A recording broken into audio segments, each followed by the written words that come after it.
Hi children, today's topic is photoelectric effect. Children हम लोग daily life में बहुत सारे एप्लीकेशन यूज करते हैं.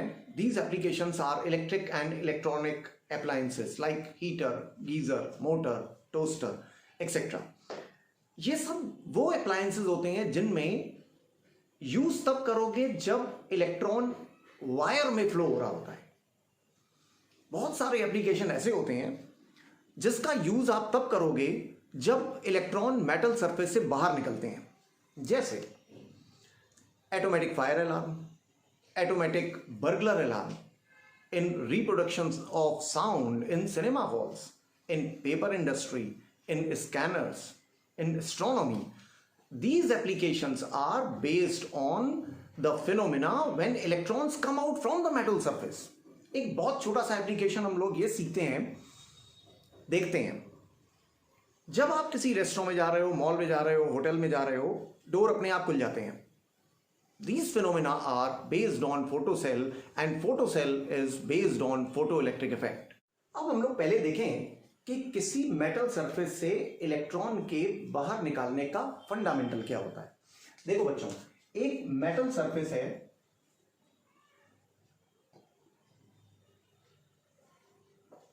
made up of large number of atoms. इनमें बहुत सारे फ्री इलेक्ट्रॉन्स होते हैं. एटम से इलेक्ट्रॉन बाहर निकल जाते हैं और इन इलेक्ट्रॉन्स को हम लोग फ्री इलेक्ट्रॉन्स बोलते हैं. और ये फ्री इलेक्ट्रॉन्स पूरे मेटल की विसिनिटी में इधर से उधर ब्राउनियन मूवमेंट करते रहते हैं. इस एटम से इलेक्ट्रॉन निकलेगा तो इसका पॉजिटिव आयन बनेगा. इस एटम से इलेक्ट्रॉन निकलेगा, पॉजिटिव आयन बनेगा. इलेक्ट्रॉन निकलेगा, पॉजिटिव आयन होगा. इलेक्ट्रॉन निकलेगा, पॉजिटिव आयन होगा. अब इलेक्ट्रॉन के पास इतनी एनर्जी नहीं होती है कि ये मेटल सरफेस को तोड़ के बाहर आ जाए. अगर किसी इलेक्ट्रॉन के पास एनर्जी आ गई सपोज, तो ये इलेक्ट्रॉन मेटल से बाहर निकलने की कोशिश करेगा. जब ये इलेक्ट्रॉन मेटल से बाहर आता है तो इस मेटल के ऊपर पॉजिटिव चार्ज आ जाता है. ये पॉजिटिव चार्ज इलेक्ट्रॉन को अपनी तरफ पुल करता है, और जब ये इलेक्ट्रॉन को अपनी तरफ पुल करता है तो ये इलेक्ट्रॉन के लिए एक सरफेस बैरियर का काम करता है. इस इलेक्ट्रॉन को बाहर निकालने के लिए आपको एक्स्ट्रा एनर्जी की जरूरत होती है, और एक्स्ट्रा एनर्जी देने के लिए आपके पास 4 प्रोसेस होते हैं. Now there are 4 ways of ejecting electrons from a metal surface. Number 1 is called thermionic emission. देखते हैं क्या होता है. एक आपके पास मेटल है जिसको आपने गर्म करना है. करंट आएगी, ऑब्वियसली इलेक्ट्रिकल डिवाइस है, इसमें आई करंट आ रही है, और ये हम लोगों ने एक रेजिस्टेंस ले लिया है. जब करंट आएगी तो एक फॉर्मूला चलता है, वो आप लोगों ने करंट इलेक्ट्रिसिटी में पढ़ा हुआ है, H equals to I square R T. जब ये रेजिस्टेंस गर्म होगा, मेटल गर्म होगा, तो गर्म होने पर इसमें से इलेक्ट्रॉन्स निकलेंगे. The ejection of electrons take place by the thermal effect, and these electrons are termed as thermions.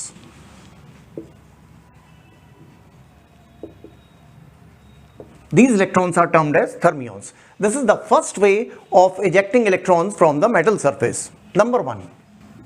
Number 2 is secondary emission. When a metal surface is taken and bombardment of electrons is taken place.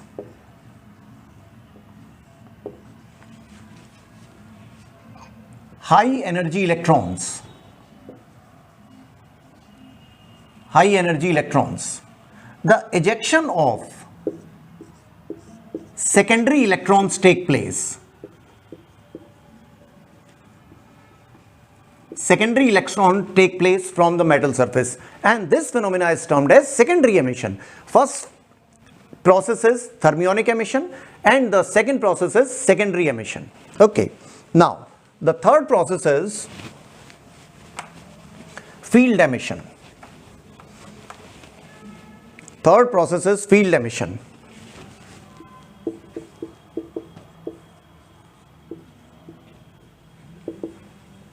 Field emission, ये आपने एक emitter लिया हुआ है. Emitter means जिसमें से electron का ejection कराना है आपको. ये आपने एक एमिटर लिया हुआ है और यहां पर हम लोग ये एज्यूम कर रहे हैं कि हम लोगों ने हाई टेंशन बैटरी कनेक्ट की हुई है. हाई टेंशन बैटरी कनेक्ट की हुई है, ये एमिटर होगा. अब आपको एक इलेक्ट्रिक फील्ड लगाना पड़ेगा और इलेक्ट्रिक फील्ड का ऑर्डर जो होता है वो 10 to the power 8 वोल्ट पर मीटर से 10 to the power 10 वोल्ट पर मीटर लगाना होता है. जब आपने ये पोटेंशियल डिफरेंस, ये इलेक्ट्रिक फील्ड लगाया हुआ है, मेटल सरफेस से इलेक्ट्रॉन्स का इजेक्शन होता है. मेटल सरफेस से इलेक्ट्रॉन्स का इजेक्शन होता है and this phenomena is termed as field emission. Now fourth phenomena is the topic of today, that is called photoelectric effect.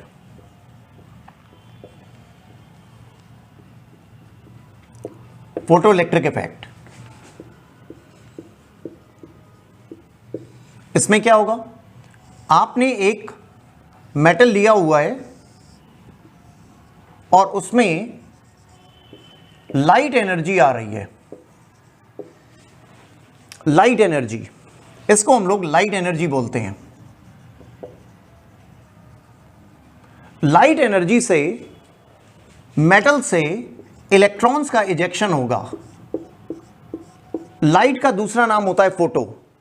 Photo के इफेक्ट से इलेक्ट्रॉन्स का इजेक्शन हो रहा है and this phenomena is termed as photoelectric emission and these electrons are termed as photoelectrons.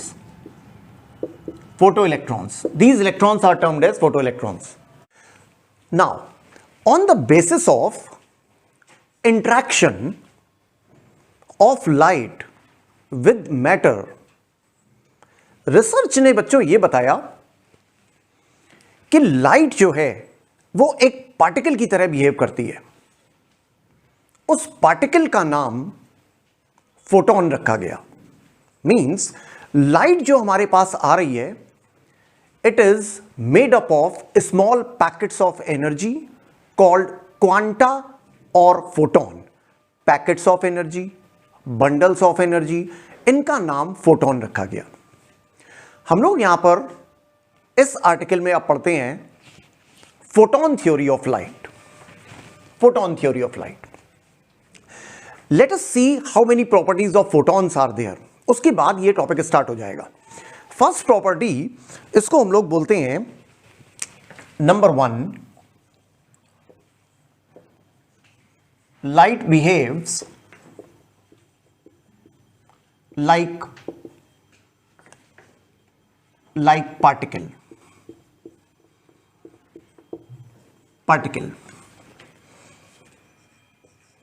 इसका अगर आप diagram बनाएं तो आप इस तरह से बना सकते हो.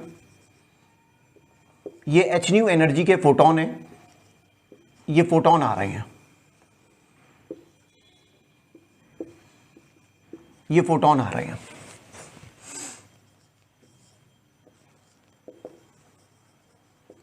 Light is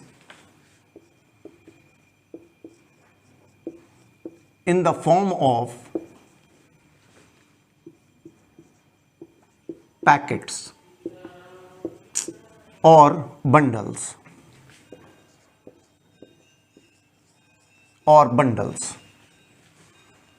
called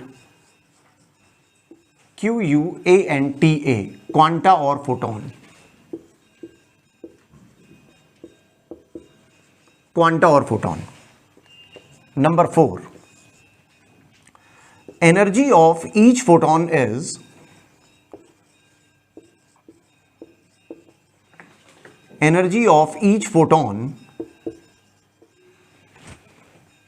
E equals to h nu. So energy of each photon was E equals to h nu, right? Where h is H is universal Planck's constant.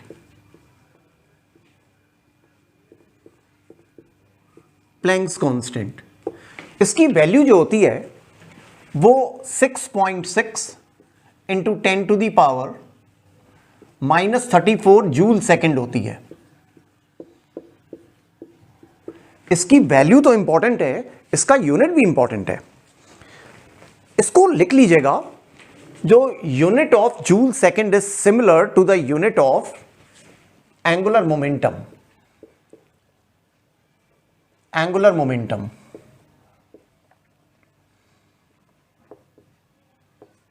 NEET में क्वेश्चन आ गया था कि unit of Planck's constant is similar to, and 4 options were given. तो Planck's constant का जो unit है वो एंगुलर मोमेंटम के यूनिट के सिमिलर होता है। ठीक, nu is the frequency of light. Nu is frequency of light. अच्छा, लाइट के लिए हम लोग स्पीड, फ्रीक्वेंसी और वेवलेंथ में एक रिलेशन लेते हैं, c equals to nu lambda, as c is equal to nu into lambda. तो न्यू इज इक्वल टू हो जाएगा c upon lambda. So energy of photon is h nu is equal to h, nu हो जाएगा c upon lambda. So this is energy of each photon. Light आ रही है तो packets के form में आ रही है, बंडल्स के फॉर्म में आ रही है, जिसका नाम हम लोगों ने क्वांटा और फोटोन रखा, और उसके हर फोटोन की एनर्जी जो होती है वो E equals to H nu होती है और E equals to H C upon lambda होती है। अब बच्चों, हम लोग फोटोन के मास की बात करते हैं। इसमें जो टाइनी पार्टिकल्स होते हैं, इनके मास के लिए यह डिसाइड हुआ कि पार्टिकल का मास स्पीड के साथ चेंज होता है। बड़े मास की बात नहीं करेंगे हम लोग, एक पेन की बात नहीं करेंगे, एक बॉल के मास की बात नहीं करेंगे, हम लोग टाइनी पार्टिकल्स की बात करेंगे, जिसमें हम लोग एटॉमिक पार्टिकल्स की बात करते हैं, न्यूक्लियर पार्टिकल्स की बात करते हैं, और उन पार्टिकल्स की बात करते हैं जिनकी speed comparable to the speed of light होती है। राइट? तो आइंस्टाइन की एक रिलेटिविस्टिक इक्वेशन है जिसकी हम लोग बात करते हैं। हम लोग ये बोलेंगे rest mass of photon is 0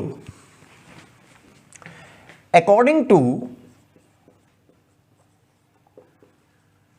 Einstein relativistic equation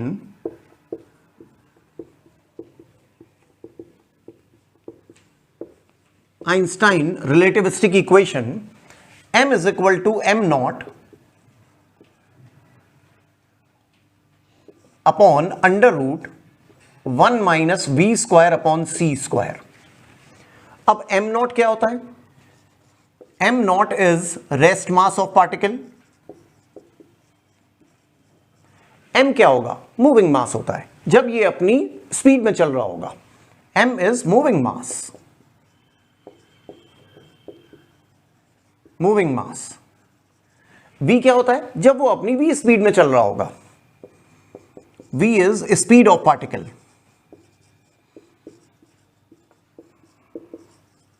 and c is obviously speed of light.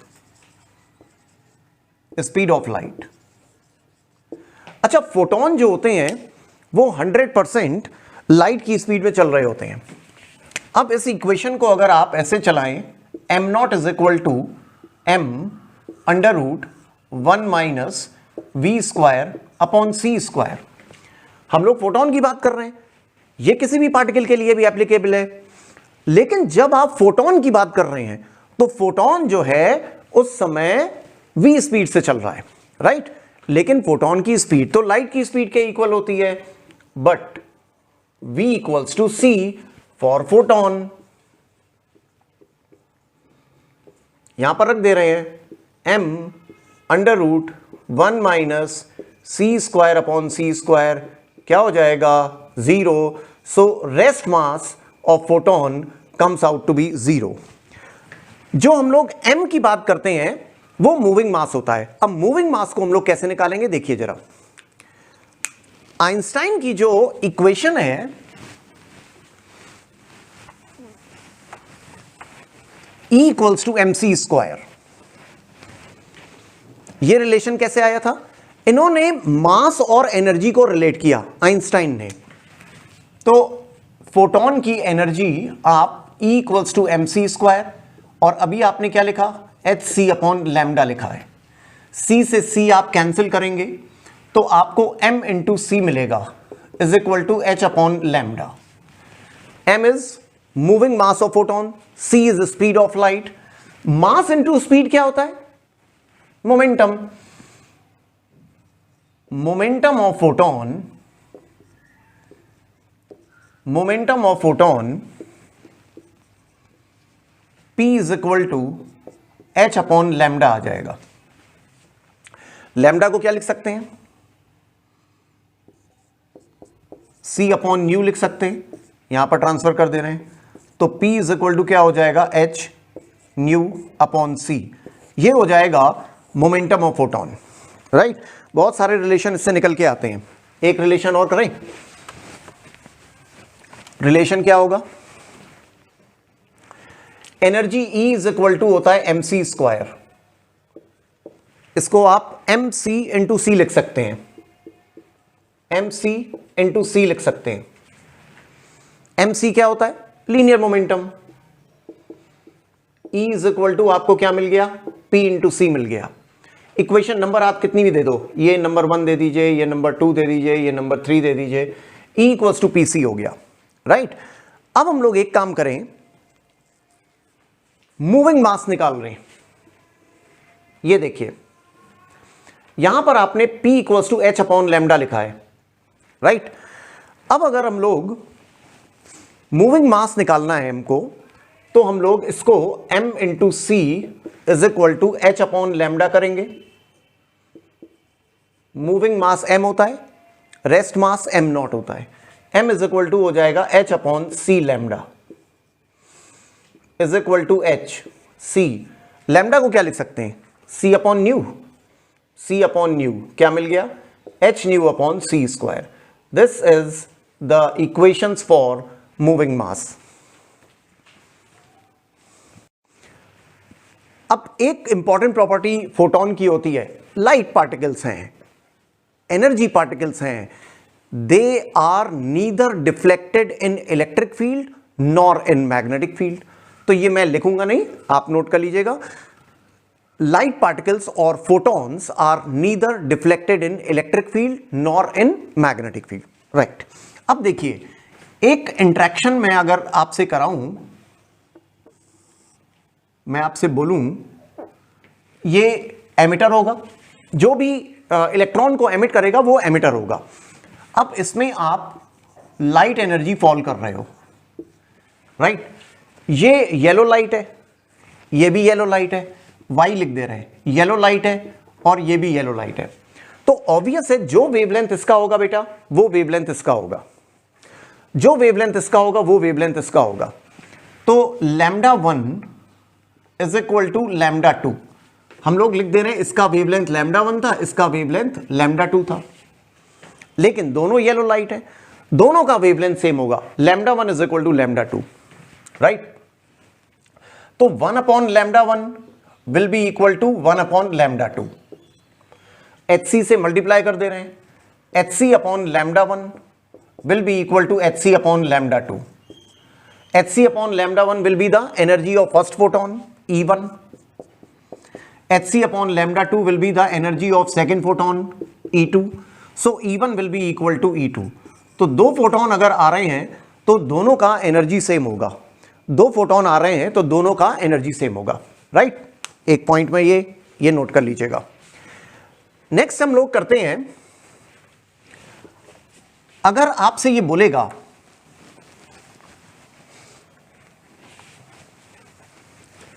is the energy, is the mass of all photons are same, mass of all photons are same. आपने बेटे अभी क्या किया था, E equals to M C square होता है, तो M is equal to आपको मिल जाएगा E upon C square. E को आप क्या रखते हैं, एच न्यू रखते हैं, अपॉन सी स्क्वायर।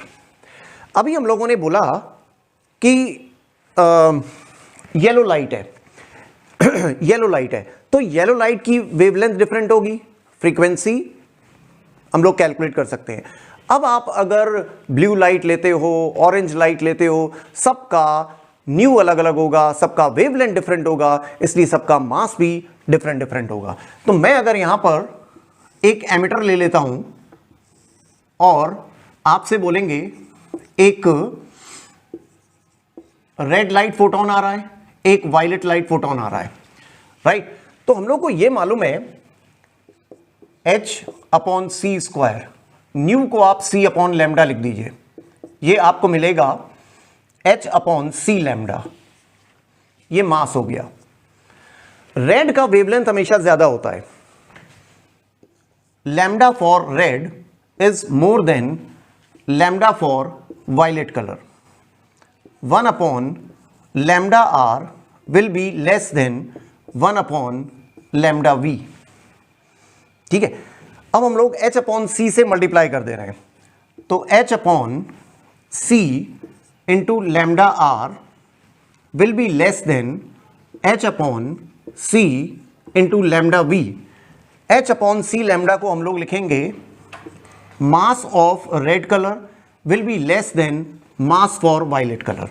इस तरह से हम लोग मास कैलकुलेट कर सकते हैं। सो we can say mass is inversely proportional to lambda, और we can say moving mass is inversely proportional to lambda. तो m प्रोपोर्शनल टू हम यहां लिख दें, m proportional to 1 upon lambda होता है। अब हम लोग एक लाइन लिख लेते हैं पूरे विबग्योर के लिए, lambda lambda lambda lambda lambda lambda lambda, V I B G Y O R. Wavelength of red colour is maximum, mass mass mass mass mass mass mass, V I B G Y O R. Mass of violet colour will be maximum, right. अब हम लोगों ने lambda के साथ मास का relation calculate किया है। अब हम लोग फ्रीक्वेंसी का रिलेशन निकाल सकते हैं, एनर्जी का रिलेशन निकाल सकते हैं, फोटोन के लीनियर मोमेंटम का रिलेशन निकाल सकते हैं। ट्राई करें, बिल्कुल करते हैं। इसको अब मैं हटा देता हूं।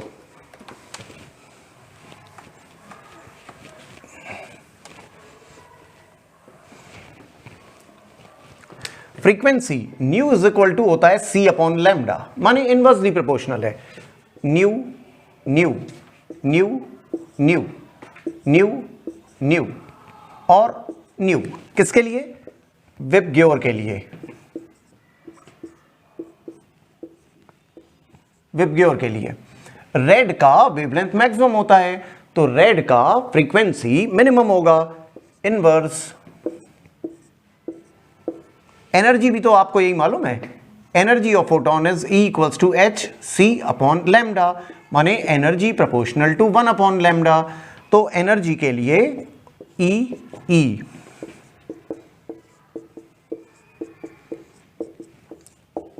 एनर्जी के लिए रिलेशन निकालिए, किसके लिए निकालेंगे, विबग्योर के लिए।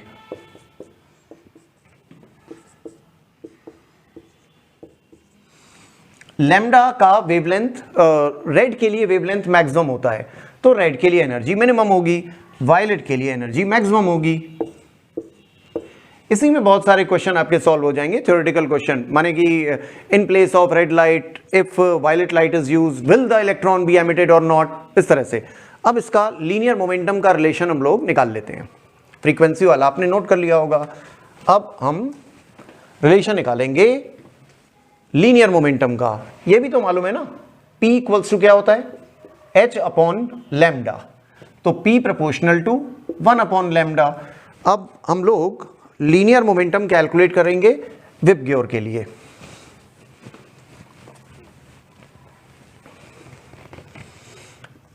P,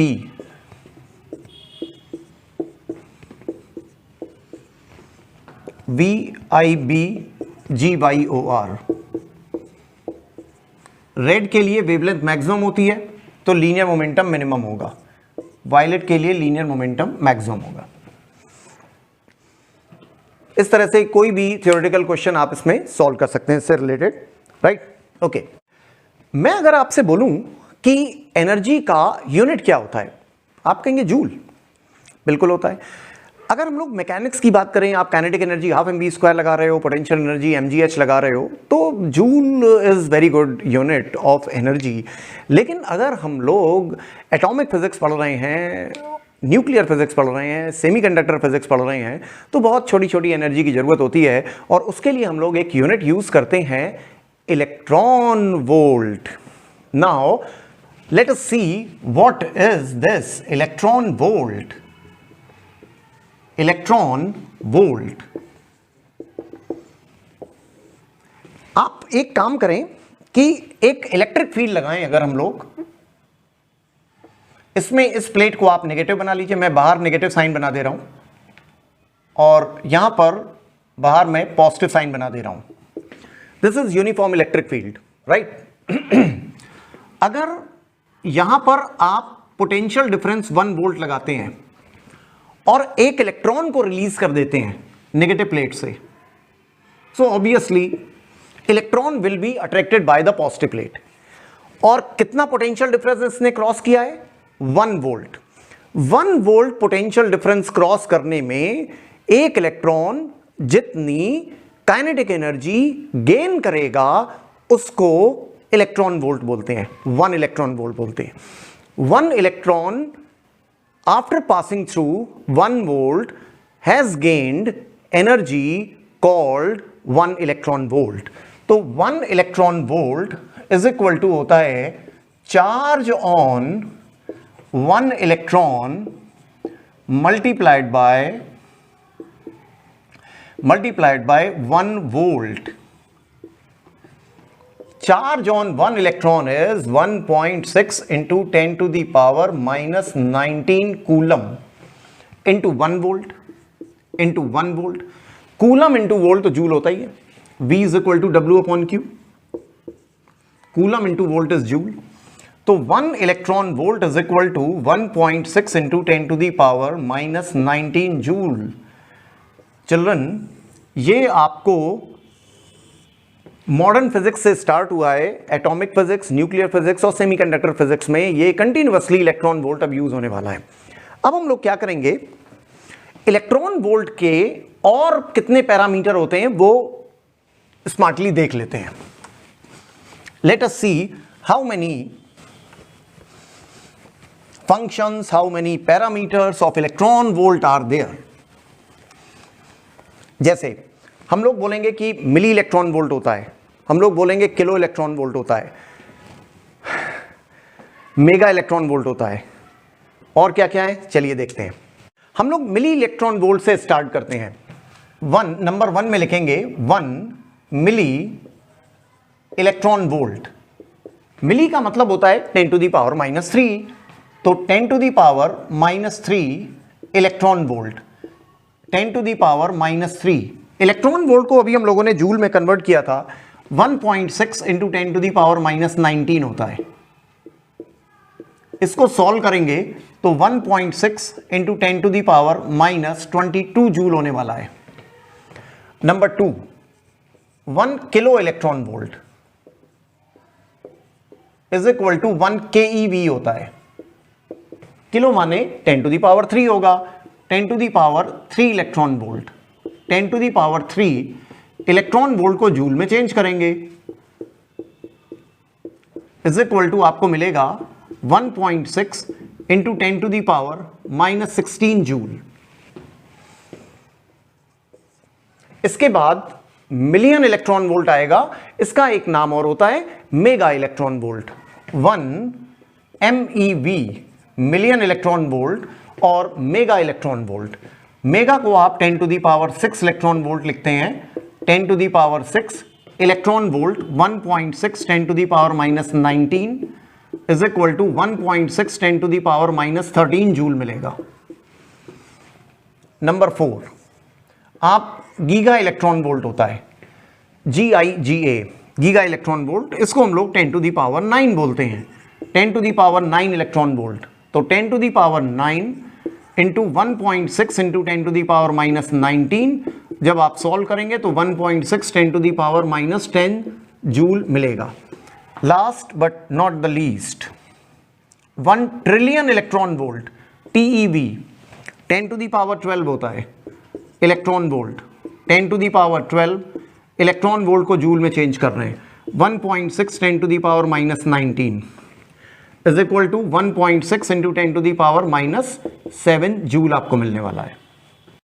now we have to define work function.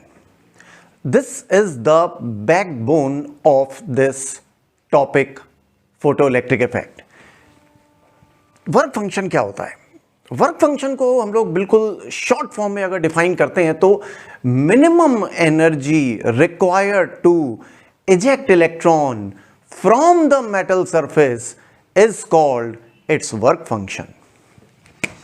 एक आपने मेटल लिया हुआ है और मेटल के ऊपर फोटोन आ रहे हैं, फोटोन को हम लोग इस तरह से रिप्रेजेंट कर सकते हैं, इसकी एनर्जी h न्यू होगी, फोटोन आ रहे हैं। हम लोग एज्यूम करें कि इसमें से इलेक्ट्रॉन निकालने के लिए मिनिमम 2 इलेक्ट्रॉन वोल्ट की जरूरत है, तो हम लोग लिखेंगे work function W is equal to 2 electron volt. बच्चों, सारे इलेक्ट्रॉन जो फ्री इलेक्ट्रॉन इस मेटल में घूम रहे हैं, सबको निकालने के लिए सेम एनर्जी की जरूरत नहीं होती है, एनर्जी डिफरेंट डिफरेंट होती है। At a given temperature the energy required to eject electron from the metal surface will be different. अलग अलग इलेक्ट्रॉन के लिए अलग अलग एनर्जी होती है, लेकिन जो मिनिमम एनर्जी है इलेक्ट्रॉन को बाहर निकालने के लिए, उसको हम लोग बोलते हैं वर्क फंक्शन, राइट? अच्छा, तो जैसे एक इलेक्ट्रॉन की बात करें, इसको निकालने के लिए 2 इलेक्ट्रॉन वोल्ट की जरूरत है। दूसरा एक इलेक्ट्रॉन है जिसको बाहर निकालने के लिए 2.01 इलेक्ट्रॉन वोल्ट की जरूरत है। थर्ड इलेक्ट्रॉन हो सकता है कि 2.03 इलेक्ट्रॉन वोल्ट की जरूरत है। तो वर्क फंक्शन किस इलेक्ट्रॉन के लिए डिफाइंड है? जिसको निकालने के लिए मिनिमम एनर्जी की जरूरत होती है, इस इलेक्ट्रॉन के लिए वर्क फंक्शन डिफाइंड है। तो हम लोगों की डिफिनीशन हो गई, the minimum energy required to eject electron from the metal surface is called work function. आप इसको W से रिप्रेजेंट कर सकते हो, आप इसको phi से रिप्रेजेंट कर सकते हो। हम लोग W से रिप्रेजेंट कर लेंगे, तो W is the work function, W is the work function, this is the minimum energy, minimum energy required to eject electron,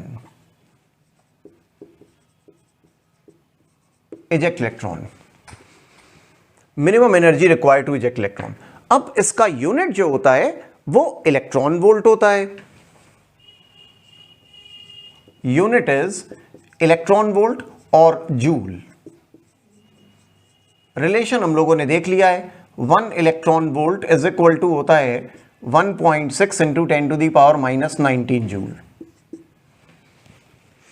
अच्छा, जैसे डिफरेंट डिफरेंट मेटल का डिफरेंट जैसे एल्कली मेटल्स होते हैं, उनका वर्क फंक्शन कम होता है। जैसे सीजियम है, उसका मिनिमम होता है, CS लिख दे रहे हैं, सीजियम का मिनिमम होता है और अप्रॉक्स 2.12 इलेक्ट्रॉन वोल्ट होता है।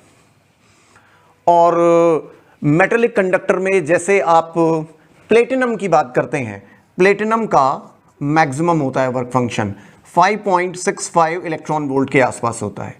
ये हम लोग लिखते हैं मिनिमम वर्क फंक्शन और ये हम लोग लिखते हैं maximum work function, right? So this is work function. अब हम लोग स्टार्ट करते हैं photo electric effect in 100% mathematical form.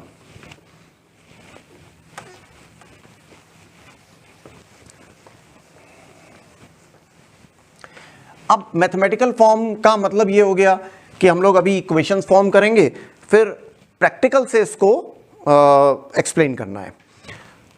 तो इसमें होता क्या है बेटा,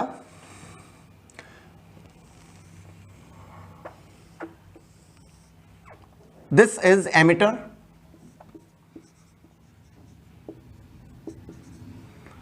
H nu is the energy. हम लोग ये एज्यूम करें इस मेटल का वर्क फंक्शन 2 इलेक्ट्रॉन वोल्ट है और आने वाले फोटोन की एनर्जी 6 इलेक्ट्रॉन वोल्ट है। 2 इलेक्ट्रॉन वोल्ट इसमें से खर्च हो जाएगी, रिमेनिंग एनर्जी क्या होगी, 4 इलेक्ट्रॉन वोल्ट होगी। इलेक्ट्रॉन की एनर्जी जो हो जाएगी वो 4 इलेक्ट्रॉन वोल्ट के साथ आएगा और इसको हम लोग K से रिप्रेजेंट करेंगे, काइनेटिक एनर्जी को K से रिप्रेजेंट करेंगे। हम लोग एक छोटी सी इक्वेशन बना लें, we have to follow the law of conservation of energy. तो obviously 6 will be equal to 2 + 4, right. 6 को हम लोग क्या लिखते हैं, h nu energy, the energy of incident radiation. 6 को हम लोग एच न्यू लिखेंगे। 2 is work function W and what is 4? The kinetic energy. H nu is equal to W plus K. This is most basic equation of photoelectric emission, right? Okay, but C is equal to nu into lambda होता है, तो nu is equal to आपको C upon lambda मिलेगा। आप इसकी value यहां पर place करेंगे तो H C upon lambda will be equal to W plus K. W plus K. This will be our second equation. हम लोगों को करना है कि थ्रेशोल्ड फ्रीक्वेंसी को डिफाइन करना है। चलिए स्टार्ट करते हैं, थ्रेशोल्ड फ्रीक्वेंसी को डिफाइन करें।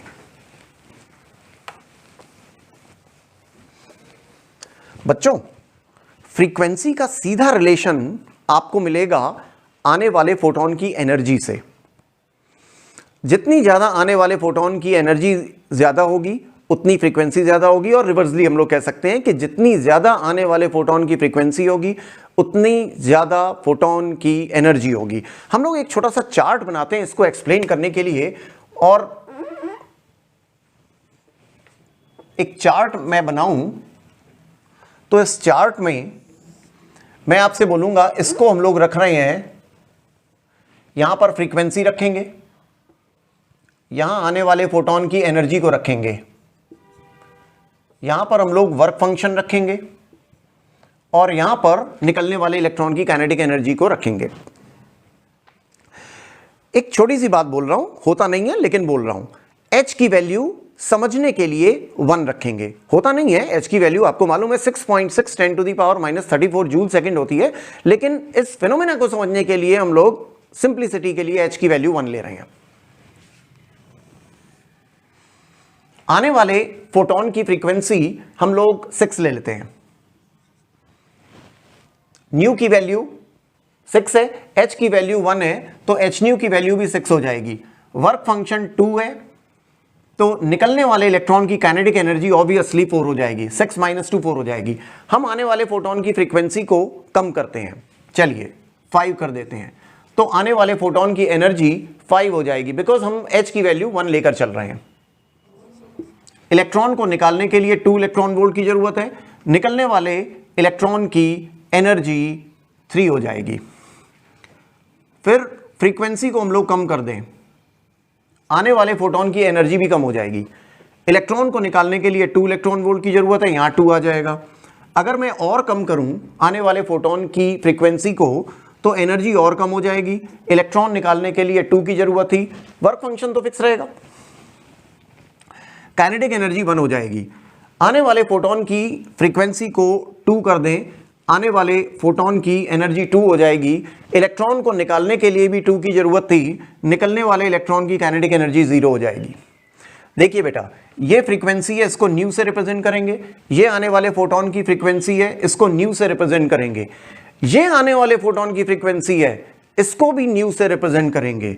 ये भी न्यू से रिप्रेजेंट होगी, लेकिन बेटा ये मिनिमम फ्रीक्वेंसी है जिससे इलेक्ट्रॉन निकला, उसकी काइनेटिक एनर्जी 0 थी।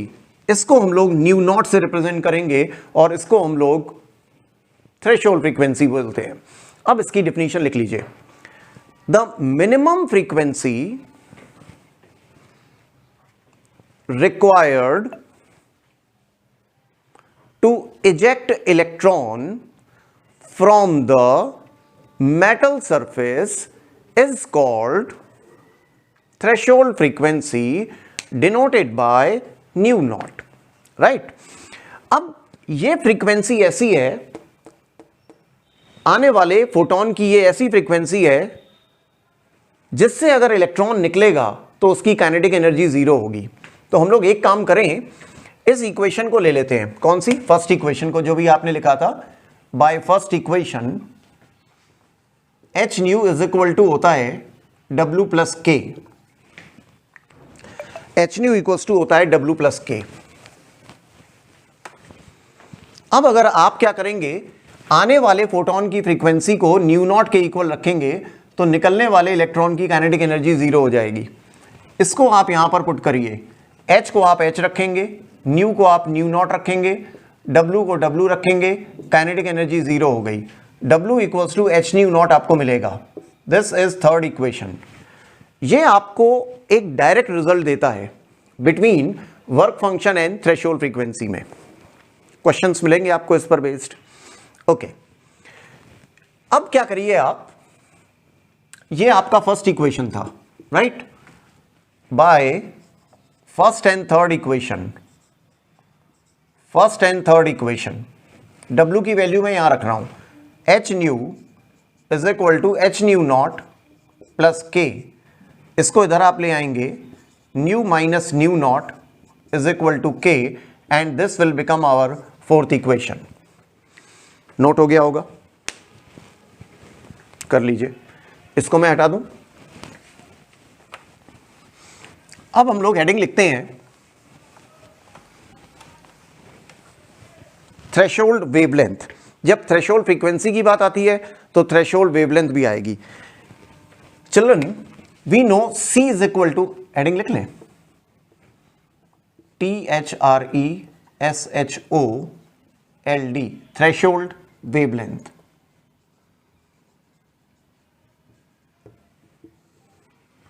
अच्छा, हम लोगों को मालूम है C is equal to nu into lambda होता है। फोटोन की प्रॉपर्टी में हम लोगों ने लिखा था all photon travel with the speed of light. C is equal to, अगर आप यहां पर थ्रेशोल्ड फ्रीक्वेंसी रखते हो तो वेवलेंथ भी आपको थ्रेशोल्ड रखनी पड़ेगी। अब this into this is equal to constant. जब फ्रीक्वेंसी मिनिमम है तो wavelength has to be maximum. So what can be the definition of threshold wavelength? लिखिए, the maximum wavelength of incident radiation required to eject electron from the metal surface is called threshold wavelength denoted by lambda naught. ठीक है, तो अब आप ये देखिए, lambda naught को आप लिखेंगे C अपॉन न्यू नॉट, ये हो गया, राइट? और nu naught is equal to C upon lambda naught. इसको इक्वेशन नंबर आप 5 दे दीजिए। अब आप देखिए, थर्ड और 5 को रिलेट करते हैं by third and fifth equation. W equals to आपको मिलेगा H C upon lambda naught. This becomes the sixth equation and gives you the direct relation between work function and threshold wavelength. Right? अब एक काम करें, एक equation आपको 4 number मिली है, इसको 6 नंबर को मिला के सॉल्व करते हैं बाय 4 and 6। मैं ऊपर लिख दूं, by 4 and 6 equation.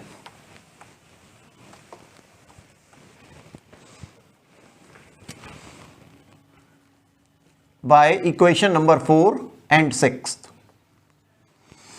H nu को आप क्या लिख सकते हैं, यहां से निकालें, C upon lambda minus nu naught को यहां से निकालें, C upon lambda naught is equal to K। Equation number 7 ले सकते हैं। फुल मैथमेटिकल फॉर्म में आपको फोटोइलेक्ट्रिक इफेक्ट पढ़ना है। अब हम लोग ड्रॉ करते हैं graph between energy of incident radiation h nu and the kinetic energy k of electron. एक ग्राफ प्लॉट करना है। जो अभी आपने इक्वेशन देखी h nu is equal to W plus K, इसमें कोई भी पावर नहीं है किसी की, ना तो फ्रीक्वेंसी के ऊपर डबल पावर हाफ पावर कुछ भी नहीं है, तो एक लीनियर इक्वेशन आई है। तो obviously graph between h nu and k comes out to be a straight line.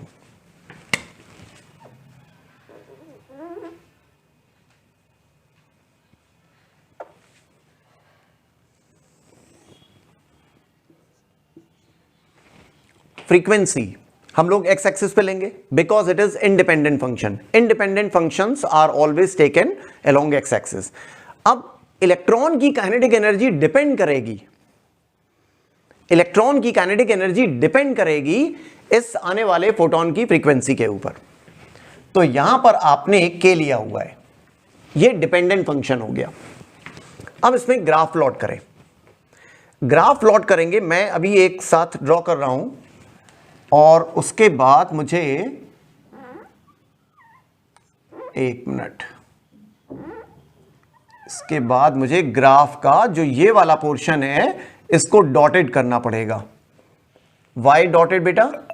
Because we have taken kinetic energy along Y axis and kinetic energy of electron can not be negative. तो यहां पर जो है वो negative portion kinetic energy में नहीं आ सकता। इस ग्राफ को हम लोग नाम दे दें ABCD। ABCD, right.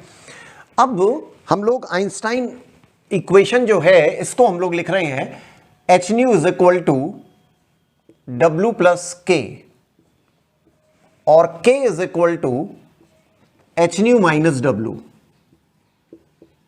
h nu minus W, k equals to h nu minus W।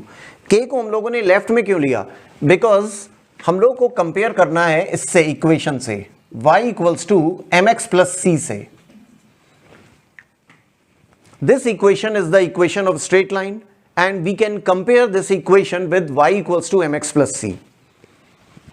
y axis पर आपने काइनेटिक एनर्जी ली हुई है, y एक्सिस पर आपने काइनेटिक एनर्जी ली हुई है, x एक्सिस पर आपने फ्रीक्वेंसी ली हुई है, x एक्सिस पर फ्रीक्वेंसी ली हुई है। तो m जो हो जाएगा is the slope of line and what is m is equal to h, the Planck's constant। तो इस लाइन का slope of line m is equal to हो जाएगा प्लैंक्स कांस्टेंट k। और ये जो इंटरसेप्ट है ये आपको वर्क फंक्शन देता है। This is work function w, this portion gives work function w। Origin आप क्या करिए, ओ ले लीजिए। अब हमको करना क्या है, पॉइंट b को एक्सप्लेन करना है। अब आप पॉइंट B को ये देखिए, this point B lies on x axis and the equation of x axis is y equals to 0. So at point B,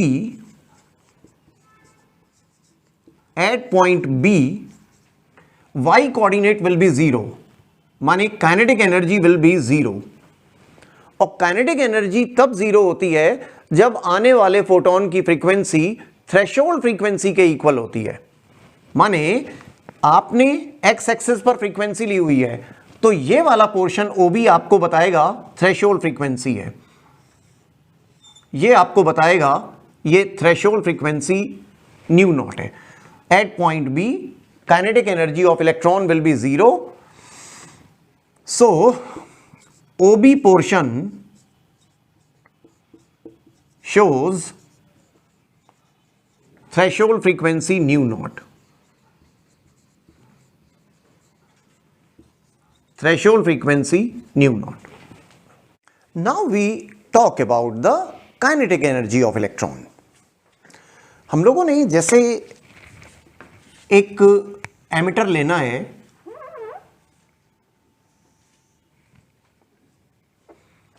एक और इधर ले रहे हैं,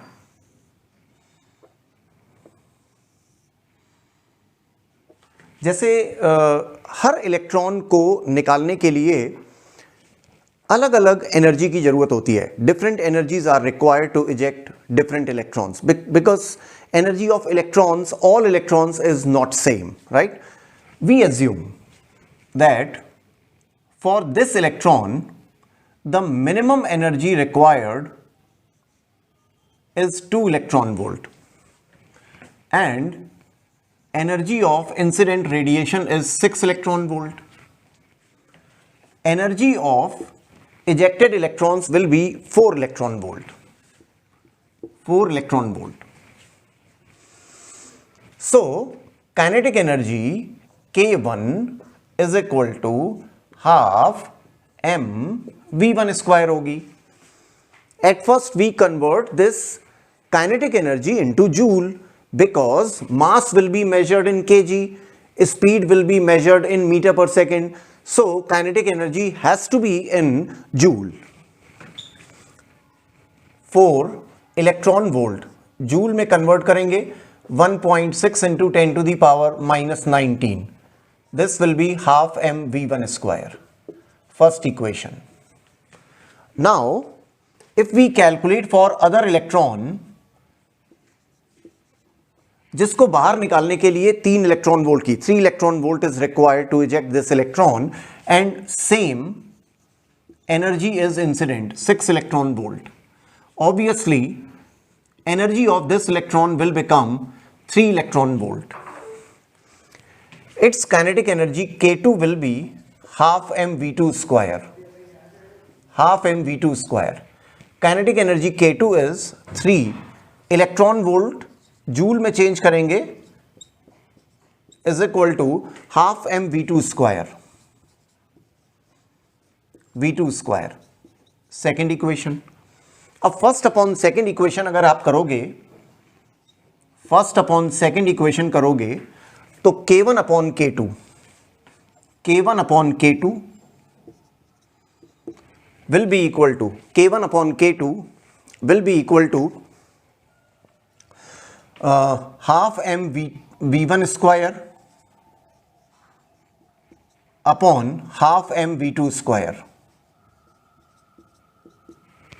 जब डिवाइड करेंगे तो 1.6 और 1.6 10 to the power minus 19 will be cancelled. It will become 4 upon 3. 4 upon 3. Half m also cancel. Obviously, V1 will be greater than V2. V1 will be greater than V2. This is greater than this, so this will be greater than this. V1 will be greater than V2. तो बच्चों, work function केवल minimum energy को follow करता है. For this electron, minimum energy required is 2 electron volt. So, energy of this electron will become maximum and it will acquire maximum speed. So, maximum kinetic energy के लिए speed of electron will be maximum. So, maximum kinetic energy आप लिखोगे half m v maximum square, right? अब आपके पास जो first equation है,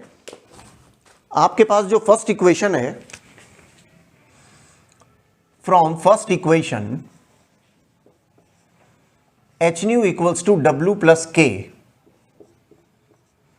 आप k की वैल्यू यहां पर पुट कर दीजिए. h nu is equal to w plus k means half M we maximum square हो जाएगा. v maximum square.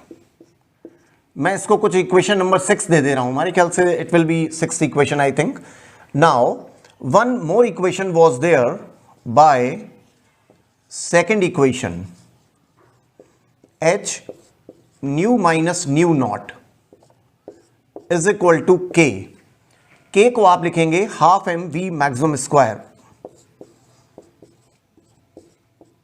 half m v maximum square. This is 7th equation. One more equation is there, children. H c 1 upon lambda minus 1 upon lambda naught is equal to k. we put k equals to half mv maximum square 1 upon lambda minus 1 upon lambda naught is equal to half m v maximum square. It will be 8th equation.